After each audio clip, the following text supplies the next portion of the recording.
inti kehidupan seorang manusia itu terletak pada jiwanya. Di dalam jiwa itu hanya ada dua potensi. Kalau bukan potensi kebaikan, maka lawannya yang menjadi tidak baik. Potensi kebaikan itu disebut takwa. Lawannya yang seringkali dimanfaatkan oleh setan itu disebut fujur namanya. Maka di Quran surat Asy-Syams di ayat 7 sampai 10 itu keduanya ditampilkan. Wa nafsi wa ma sawwaha. Aku bersumpah, kata Allah. Allah itu kalau sudah bersumpah berarti sangat serius. Karena tanpa sumpah pun sudah serius. Ya, jadi kalau Allah sudah berfirman tanpa sumpah pun itu sangat penting. Kalau ada sumpah di dalamnya artinya begitu penting.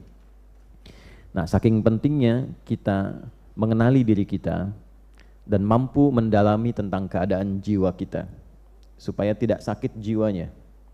Ya, supaya tidak sakit apa? Jiwanya. Jadi penyakit jiwa itu bukan kondisi orang yang tidak sadar melakukan tindakan-tindakan tercela yang biasa pada umumnya tercela dia lakukan, tapi ditoleransi karena dinilai dalam keadaan tidak sadar. Penyakit jiwa sesungguhnya adalah orang yang tidak mampu mengoptimalkan potensi baiknya sehingga dominan dikuasai oleh potensi buruknya. Dan keluarlah kemudian tindakan-tindakan yang negatif, yang menyimpang dari fitrah kejiwaannya. Maka keluar yang buruknya itu didominasi oleh provokasi setan, maka keluarlah misalnya lewat mulut kata-kata yang tidak sepantasnya keluar. Nah, itu sedang sakit jiwa. Ya. Keluar ke tangannya, melakukan tindakan yang tidak semestinya dilakukan. Ya, dia mencuri, dia korupsi, dia mencederai orang. Nah, itu sedang sakit apa? Nah, penampakan jiwanya sakit itu ada kata para ulama pada jawarihnya, pada anggota tubuhnya. Ya, karena cara kerjanya dari jiwa itu nanti akan ditembuskan kepada akal. Dari akal itu diteruskan ke seluruh bagian tubuh untuk bersikap. Oke? Nah, sikap yang kita kerjakan melalui anggota tubuh itu gambaran keadaan jiwanya. Ya, jadi kalau misalnya tampil sesuatu yang baik, artinya dominasi yang ada pada jiwanya itu begitu positif. Ya, sebaliknya bila yang keluar itu sesuatu yang tidak baik, ini menandakan ada persoalan serius dalam jiwanya. Itu poinnya. Karena itulah kemudian Allah begitu banyak di dalam Al-Quran membimbing kita. Dan bersyukurlah kita kepada Allah, satu-satunya kitab suci di muka bumi ini yang memberikan bimbingan langsung dan menerangkan secara detail tentang kondisi jiwa, cara bekerjanya seperti apa, cara mengeluarkan potensi baiknya bagaimana, cara mengevaluasinya seperti apa, itu hanya Anda akan temukan dalam Al-Quran. Itulah inti kehidupan kebaikan disebut takwa. Karena itu sering kita temukan di dalam Al-Quran amanat-amanat untuk meningkatkan takwa. Meningkatkan itu artinya mengeluarkan potensi itu sebaik-baiknya. Meningkatkan jiwa yang baik untuk dibawa ke lisan, dibawa ke mata, dibawa ke telinga, dibawa ke tangan, dibawa ke kaki. Nah, untuk mengeluarkan potensi takwa itu kan butuh cara kan? Sama dengan kita mengeluarkan potensi ilmu harus belajar kan? Caranya belajar dengan membaca, menganalisis, memahami dari mulai pendidikan anak usia dini, kelompok bermain KB, TKA, TKB, habis itu S semua kan? SD, SMP, SMA, S1, S2, S3, S4, kerupuk 2 kan? Dingin semua tuh. Itu adalah cara. Nah, cara itu dalam bahasa Arab kalau dia luas, besar, itu disebut dengan syariat. Dari kata syari' artinya jalan. Bagaimana cara Bapak Ibu datang ke Masjid An-Nur ini? Melewati jalan. Nah, jalanan luas itu disebut syari' namanya.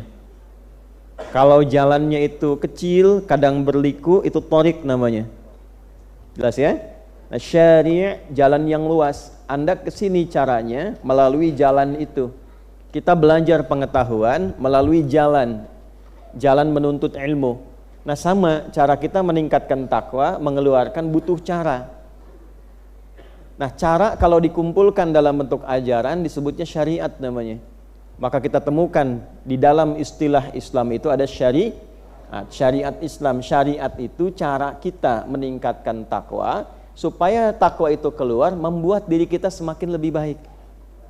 Jadi orang itu kalau sudah berislam, mengerjakan syariat pasti jadi baik. Tidak ada orang Islam yang tidak baik, kecuali yang mengatakan dirinya muslim tapi tidak mengerjakan jalannya, sehingga tidak mampu berislam dengan cara yang baik. Bapak Ibu boleh cek, saya kan sering katakan di berbagai kesempatan, kenapa Islam itu ketika dituntun oleh Nabi Muhammad SAW dan dipraktekkan, dituntun dan dipertontonkan di kalangan masyarakat, dipilihkannya oleh Allah di tingkat kriminal yang tertinggi pada masa itu, sehingga disebut jahiliyah. Kenapa tidak di tempat orang-orang yang mungkin sebagiannya ada yang baik gitu, tapi dipilihkan yang memang tingkat kriminalnya paling tinggi untuk menunjukkan betapa istimewanya Islam itu. Bisa merubah orang yang tingkat kriminal tertinggi, titik nadir bahasa kerennya itu, yang paling buruk, tiba-tiba bisa berubah, bertransformasi bahasa kininya, menjadi pribadi terbaik yang kebaikannya melintasi zaman, dikenal sampai sekarang. Padahal belum pernah ketemu, ya kan? Pernah ketemu Umar nggak? Bukan Umar yang jualan soto itu, bukan ya? Umar bin Khattabnya, belum pernah kan? Ya, tapi kan sampai hari ini kita dapati namanya kan, sampai nama itu diduplikasi, ditiru.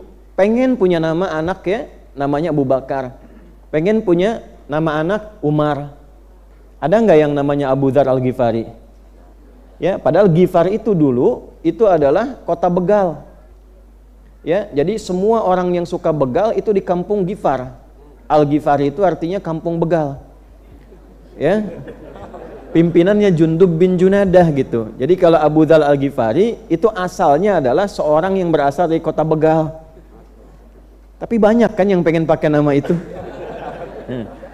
Karena setelah masuk Islam, tiba-tiba beliau berubah jadi orang baik, yang kebaikannya luar biasa, dan merubah kampungnya dari kampung begal menjadi kampung terbaik di masanya.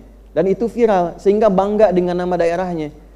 Itu sebabnya kalau orang baik itu jadi begitu baik dan dikenal kebaikannya, maka ada cahaya di kampungnya, sehingga warga kampung merasakan cahaya itu, dan nama kampungnya pun berubah jadi baik. Nah, demikianlah kemudian kita, kalau mampu kita mengeluarkan sifat-sifat kebaikan dalam wujud takwa itu dengan jalan syariat.